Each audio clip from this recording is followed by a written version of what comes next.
Hello, and welcome back to another episode of Critical Reactions with your host, Bryan.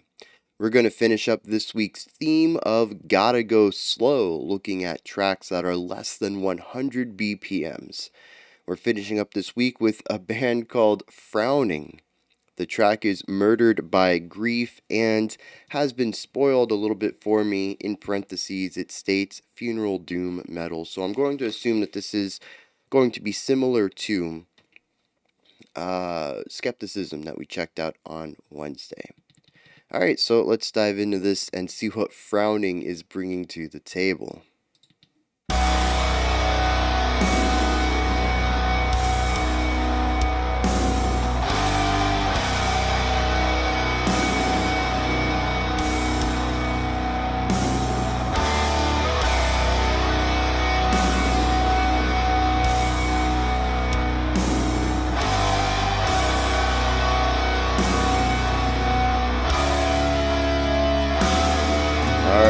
So I think we've finished out the week on the slowest track. We're sitting at 35, but I could not count this in 35. I would double time this to 70 in a heartbeat if I were going to conduct it.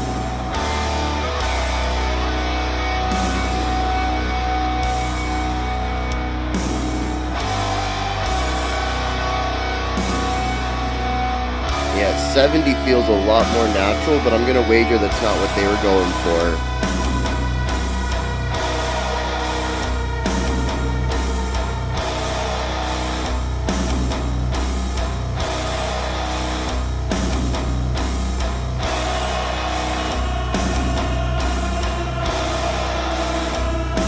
Really nice use of like electronic soundscape right there.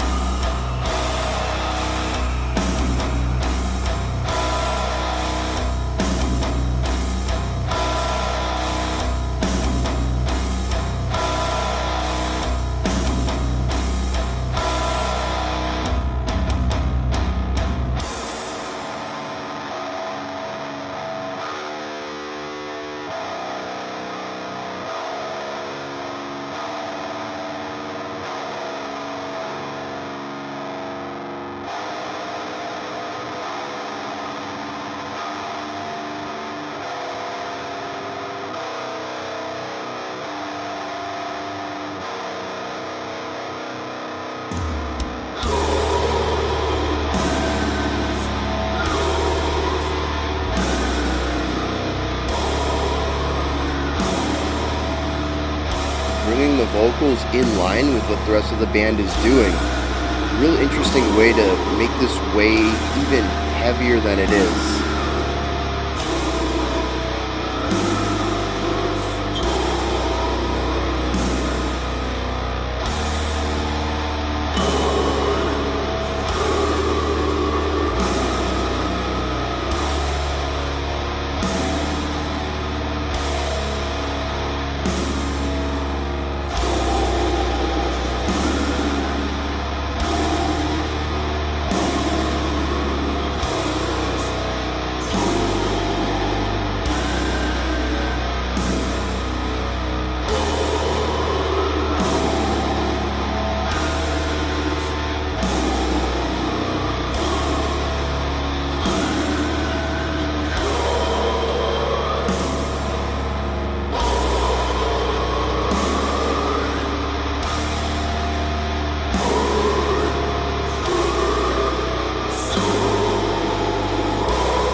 Oh, nice. We get a little interlude. We haven't heard that in many of... I think Skepticism might have been the only one this week where we had a metal track that went towards an interlude.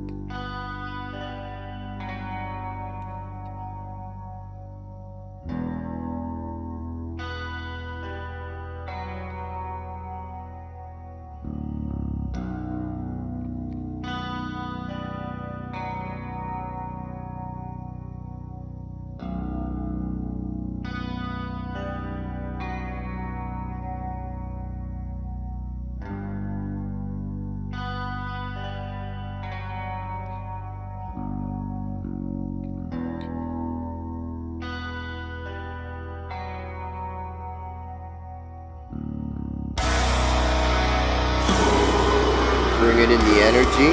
Alright, continuing on with the idea.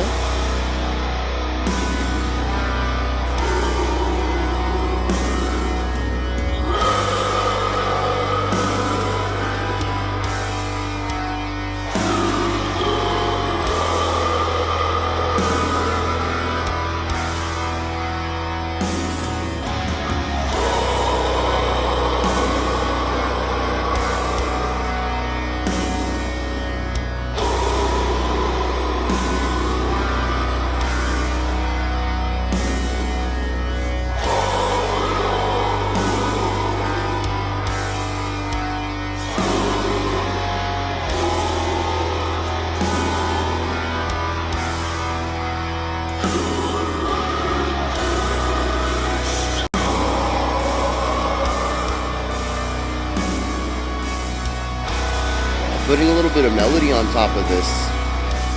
That's nice to finally hear that.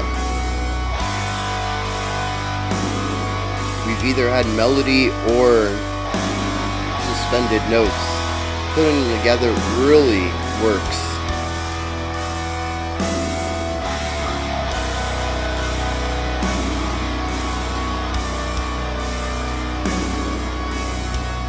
Now see, I'd wager we've bumped up to 70 now. And it could be that our opening was in halftime, and it technically wasn't 35, it was actually written in 70, but felt at half speed.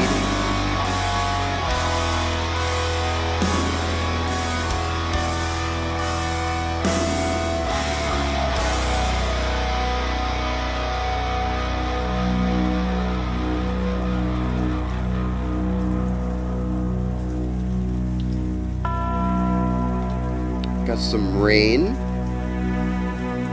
Strings.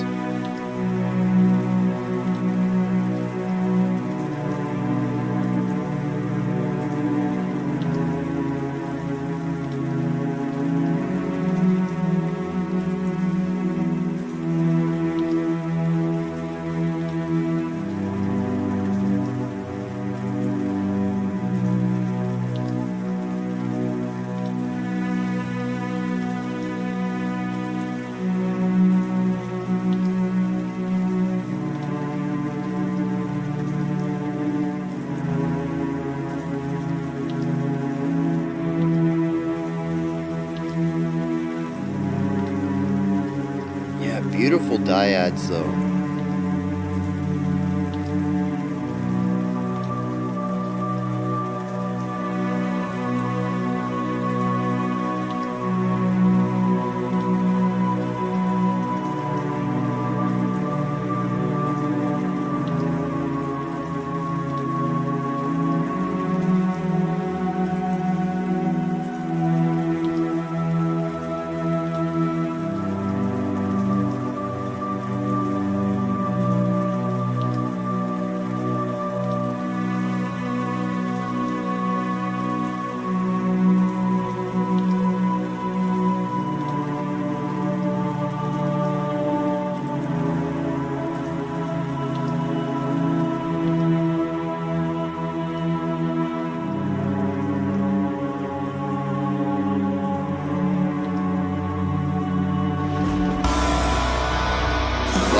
Very slick, actually.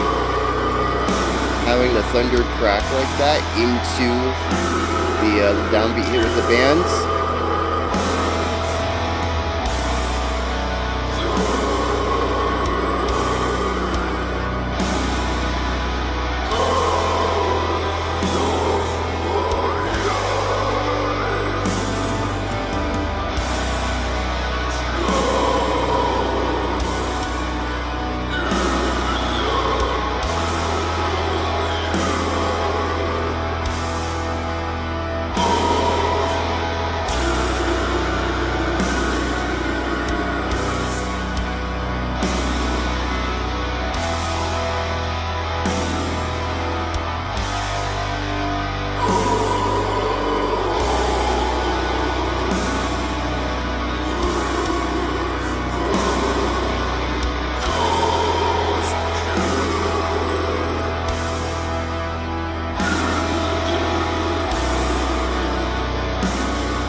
picked up a little bit of speed here.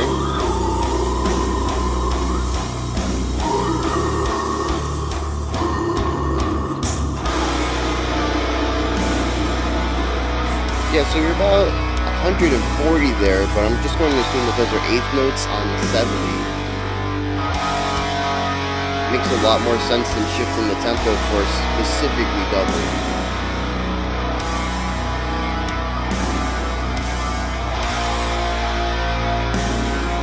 Especially since we're going to return right back down to 70 here. Interesting though, give a little bit of a burst of momentum.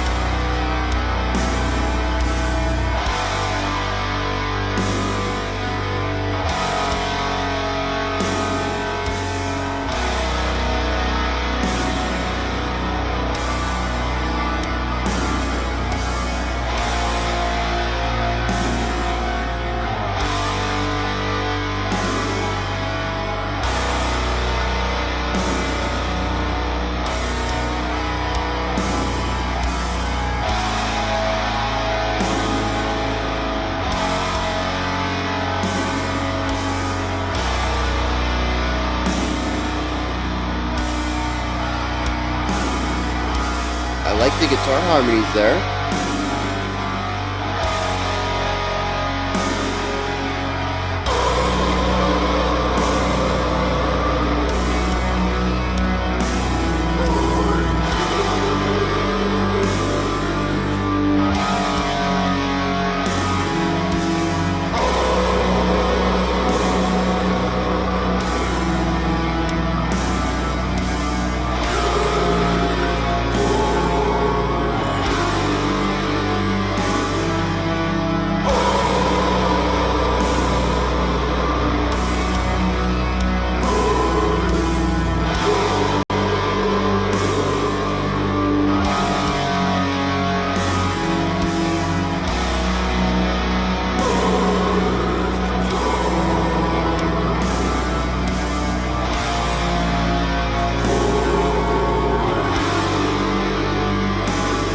I think this is the best chord progression we've had in the song as far as my ability to connect with it. And I think a lot of that is because of the guitar movement inside the suspended notes.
A little cliche, but I think it works well with what they're going for, the funeral vibes.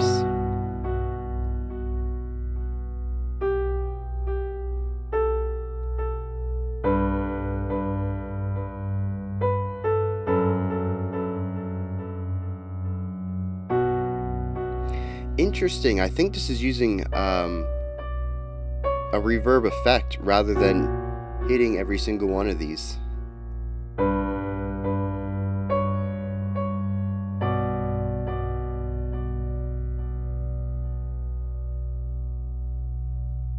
Huh. Interesting decision there. So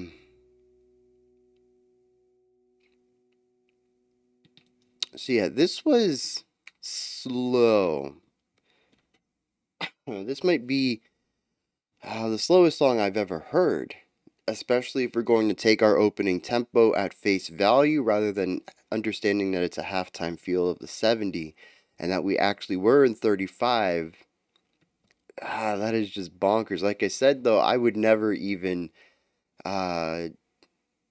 elect to conduct that at 35, it would definitely be a double time conducting where I would be conducting the eighth notes every half of a beat rather than every beat. Just because it is too slow to really comprehend there. But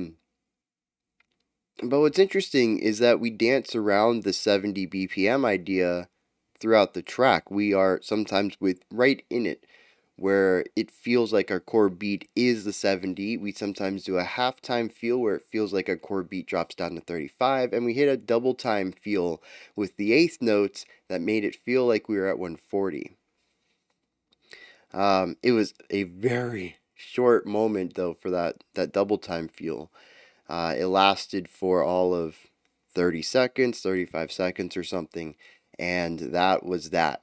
We went back down to the 70, which is why I mentioned that it probably wasn't 140. We were probably just playing 8 notes at the 70 that we were playing before because it was such a short moment, and we returned back to exactly 70.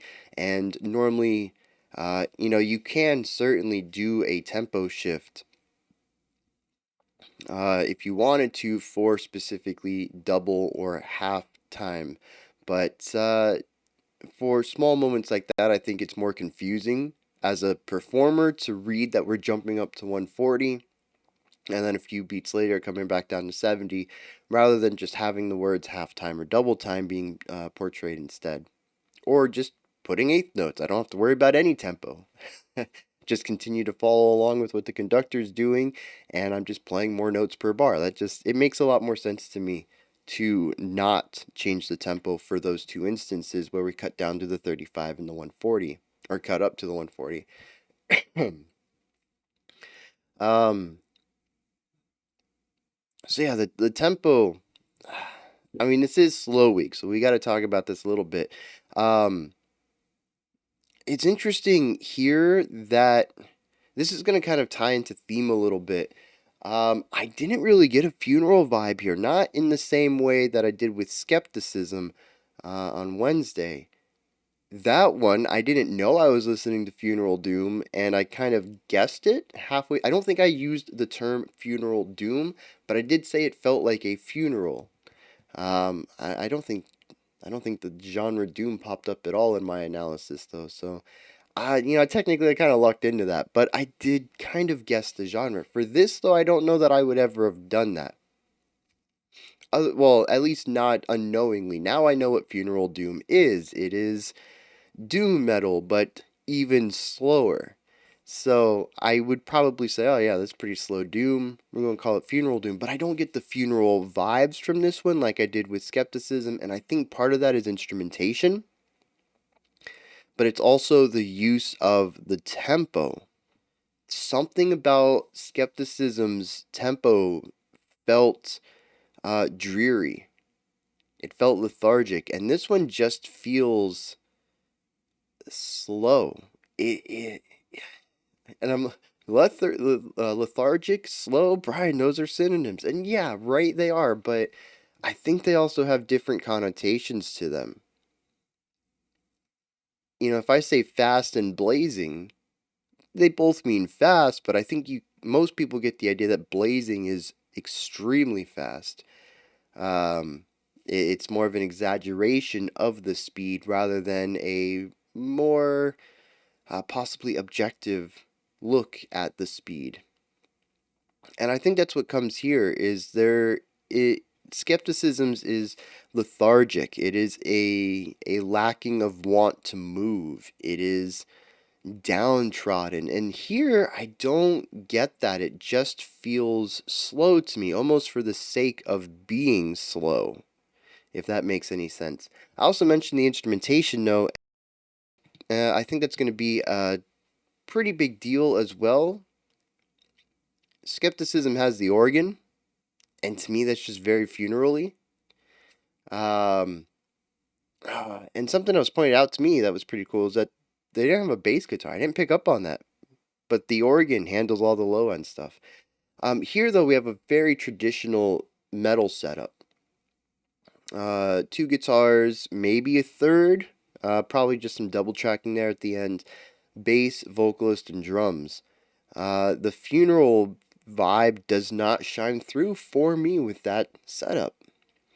There's also, tying back into the tempo a little bit here, it's too slow for my ears. And let me break that down a second. I've talked about when we've looked at really fast, blistering music. And I mentioned that the flurry of notes coming at me are too fast for me to process them as a whole, and I end up just hearing a bunch of notes. I don't really hear the chord that they all ascribe to. This is sort of the opposite, where it's moving so slowly that I'm having a tough time connecting everything because the fourth note of an idea, which would give me, hopefully, a very strong aspect of the chord. I mean, two notes is a dyad. They can be part of a lot of things. Three notes is a triad. That is pretty indicative, depending on what three notes you're using, what placements in the chord. It's going to be a pretty close indicator of what our chord is. At four notes, you're pretty easily going to be able to identify the chord. But by the time the fourth chord comes around, I'm 30 seconds from the first chord. I don't have that sonic identity still embedded in my short-term memory.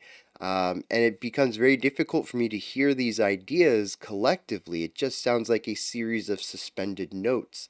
And I'm missing the connective tissue between them all to feel the chord so I can get the emotional resonance out of it.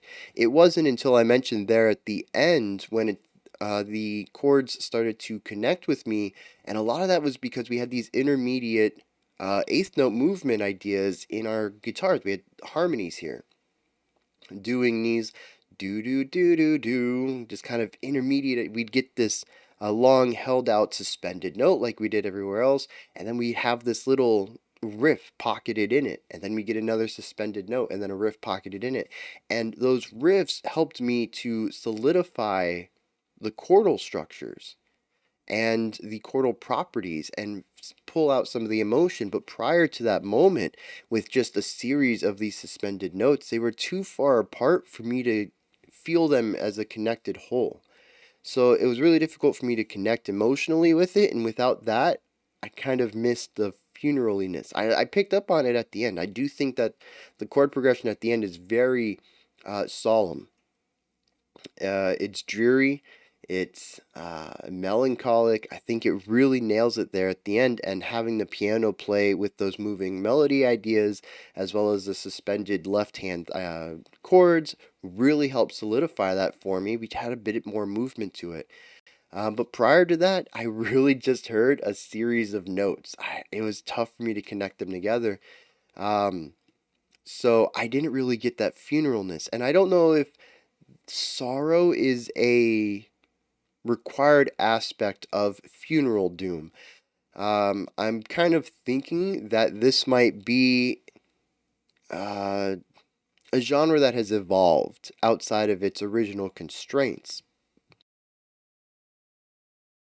For example, let's take black metal. When black metal came onto the scene, it was heavily drenched in satanic imagery, so much so that even modern descriptions of what black metal is typically reference satanic aspects.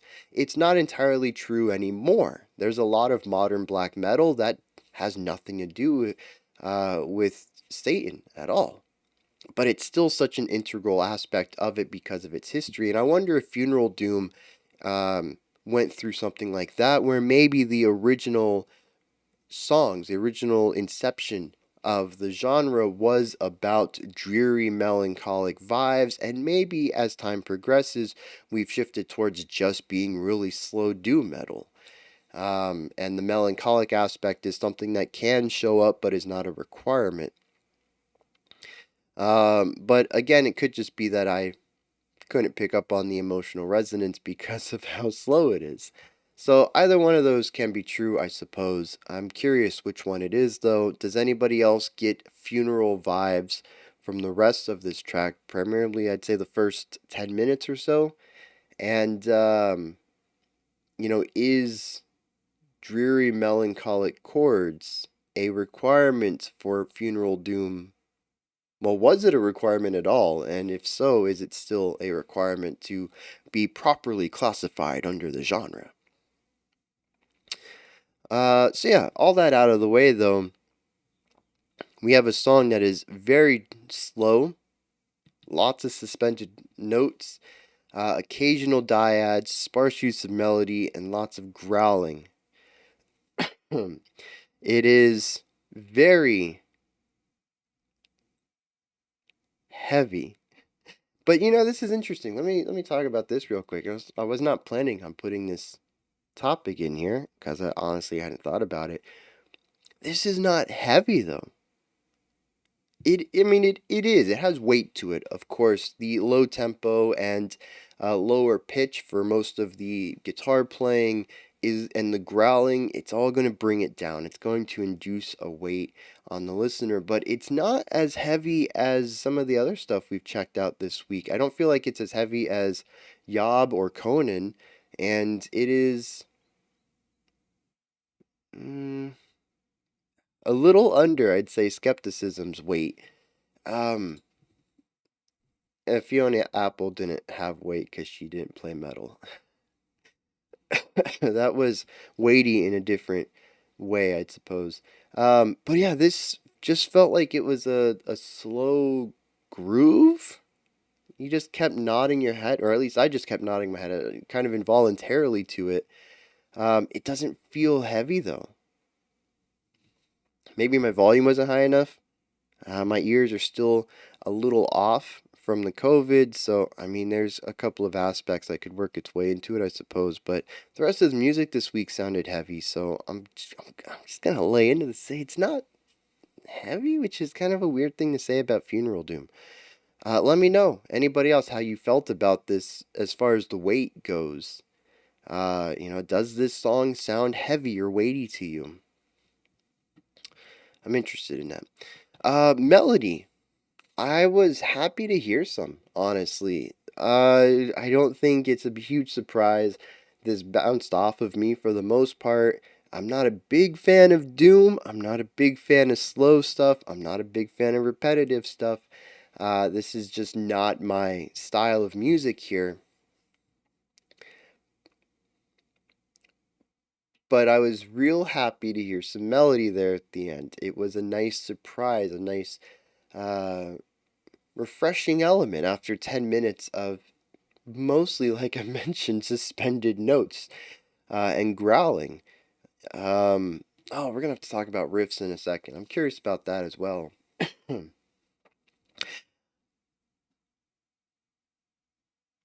What were you talking about? Oh, melodies. Yeah. So we have these really long suspended moments, and I mentioned that they kind of tucked in some of these guitar melodies closer to the end. And this idea was prevalent throughout the last third of the track, I'd say, even showcasing itself in the outro when we shifted to the piano exclusively and we continued to utilize these moving ideas against a suspended chord. Um, this is something that, at least for me, helped to keep my attention at the end and made the song more interesting. And that is going to be mostly on me, this environment of, well, first of all, just my mental state of doing this in front of a camera with the lights on and everything and the green screen behind me. Like, I have a specific mental state I get into when I have this setup around me, but also this mental state of highly critical, very intent listening, orchestral listening. This type of music is just not built for. It is not designed to be scrutinized note by note. It's designed to be felt.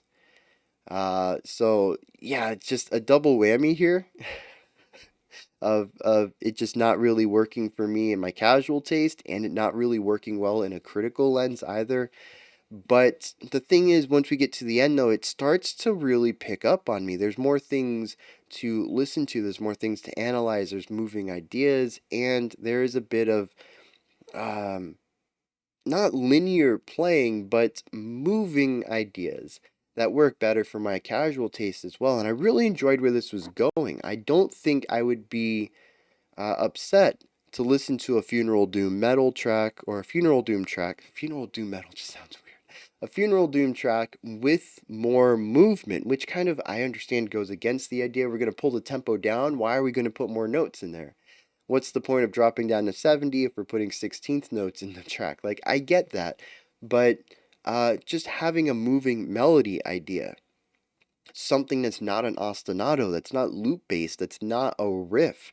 Even our vocals felt very repetitive in the rhythm that they used and the fact that they are mostly monotone. So, just having a simple melody in there that is, assuming we look at this as a 4 bar phrase, which we're still talking about like 25 seconds, I think. Um, Even across the 4 bar phrase, we have minor changes here. It's a larger phrase where it is a loop on that sense, but because of the tempo we're at, it feels like it's always moving forward.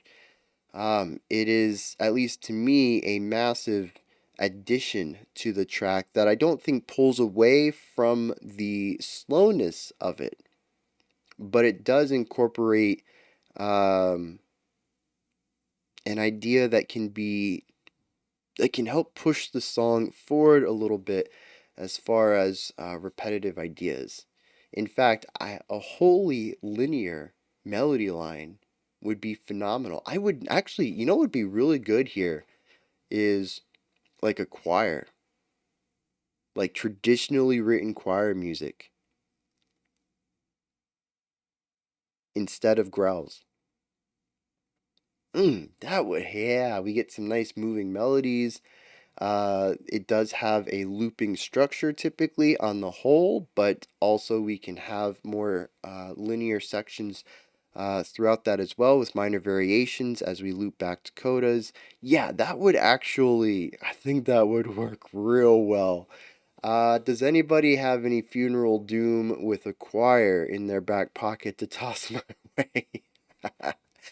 I don't know that I would, enjoy it as much to say, I need a full album of this, but I do think, at least for my personal taste, it would be a vast improvement over the very repetitive, monotonous growls that I've heard exclusively in the funeral doom stuff. Granted, I've heard 2 tracks now, so I can't say I've heard a lot. Moving on, moving on. Riffage. Are there riffs here? This is another thing that kind of ties back to my lack of understanding of the chordal ideas. The notes, again, are just so far apart that I don't really hear riffs. I forced myself to memorize the opening 7 notes, I think it was, in our first section of the song. And I tried to play it back in my head at double time, and there is a bit of a riff to it. It was something like bum bum bum bum bum bum bum. So we have a rising idea for 4 notes. We return to a root. We hit a 5th note as far as height goes, and we come back down to the root and hold it for a while. And like I was trying to think of that, like what if we played that faster? And like, yeah, that's kind of a guitar riff. Well, actually, anything you repeat is a guitar riff if you're playing it on a guitar. But as far as like a metal riff, does it sound metally? And my singing there probably did not. Off key, off pitch, wrong notes, and no distortion on my voice. But what I heard there and putting that sound in my head, I would say yes. I think there are traditional guitar riffs here. It's just we've cut them down to quarter speed. And it brings me to another idea, which is probably, again, blasphemous for the funeral doom community. I kind of want to play this at like double time. The video itself, I mean, I think YouTube supports that, right? Playback speed 2x. Okay. Might not be quite fast enough, but I could work with it. I might check this song out on 2x later and hear what happens. Uh, well, I think there's going to be pitch things, though. That's going to. Yeah. So I might have to throw this in a DAW first. Run it at double time and then pitch correct it and hope that I can pitch correct an entire song at once. I'm just curious what this song sounds like, especially the guitar riffs at double speed or even triple speed, and kind of see how riffy it can get. I don't know, just something I was thinking about while listening to this. Let's dig into some lyrics. Murdered by Grief. What a title. Um, I don't understand how a 15-minute track with vocals so often have no words. All right. Luck is lost in my life. The only will to live has died. I failed. Nothing more matters to me. All hope is finally gone. I failed so hard. Now I cross the gates of the graveyard. Yeah, I mean, I think that's pretty self explanatory. We have somebody who's fairly hard on themselves. Life has not been great either. They feel like they have failed. So possibly they're going to commit some suicide, maybe.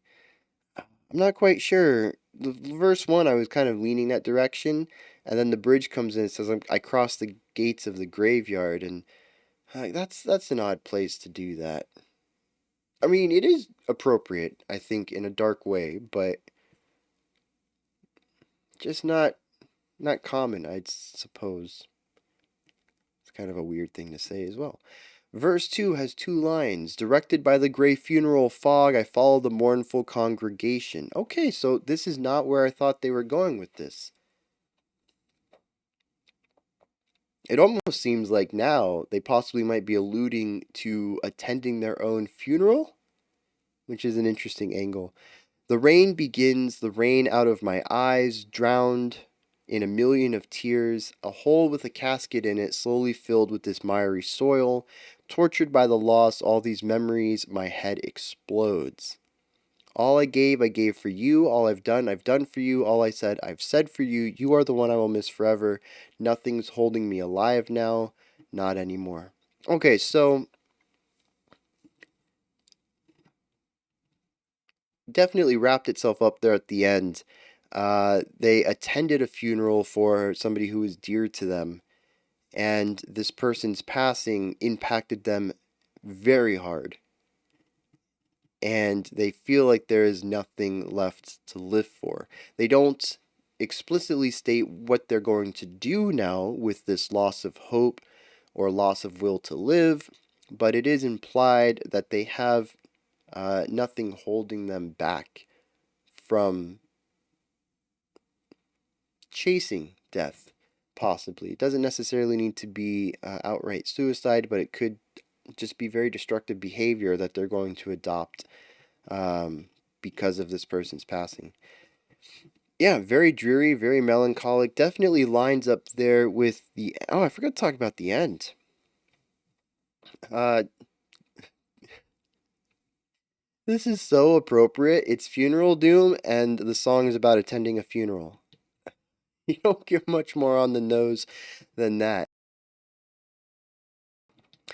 Um, the ending, though, did something very cliche, which I mentioned. It takes the guitar riff that they're doing and crossfades it with the piano doing the exact same thing until the band fades out and the isolated piano is all that's left.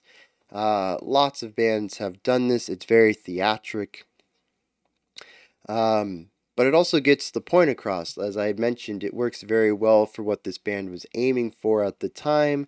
And now, knowing that the very last statement was nothing holds me alive now, not anymore, I think it lines up very well with moving to an isolated piano rather than a full band. The full band has power behind it, it has electricity behind it, it has energy behind it, even in the most scientific of senses. An electric guitar has electricity behind it, which is power. We have shifted to an acoustic instrument that is played by yourself, not with bandmates around you, and shifted from a very full sound sphere to an empty one. They went to a very isolated feel while retaining the same melancholic chords. And I think that, just like I said, it ties itself into the loneliness that this person now feels. So I didn't even know the lyrics, and they immediately let me know that despite it being kind of tropey what they did, that it fit perfectly with what they were going for. So yeah, definitely, that's the power of music right there. When you write something well, it's going to tell you, it's going to give you that information in the music, even without the lyrics, even without that direct statement being made. And they did a great job with that. Those are my thoughts on Frowning's Murdered by Grief. This is where you guys come in. Hit me up in the comments. Let me know if you enjoyed this or not, anything that stood out to you. I had a few questions during the video. If you want to put those answers down there as well, go ahead and do so. Above the comment section is the description box, and there's a link for Linktree. It takes you to this menu. Has everything related to the channel. You can support the channel through here, pick up some merch, join all the communities that surrounds the channel, and so much more. Go ahead and check it out. Above that, if you could, like, subscribe, and ring the bell. I greatly appreciate all three of those. We have 2 creator requests coming out today because I want to stay on time with this. I've already emailed most of the bands and let them know what date their videos would be on, so we're going to do last week's today and this week's today so that we don't get behind. So yeah, we have 2 of those coming up. We don't have an album reaction this weekend, which is probably for the better. I'm still slightly recovering from the COVID. I'm sure you guys have seen me cough. I've done my best to mute it when I can. My voice is still not great. I feel like I have this super deep voice. So another week to rest before trying to pull together a 4-hour video is probably the right thing to do. So we kind of lucked out with the timing on that. Sunday, though, we will have a live stream for the patrons.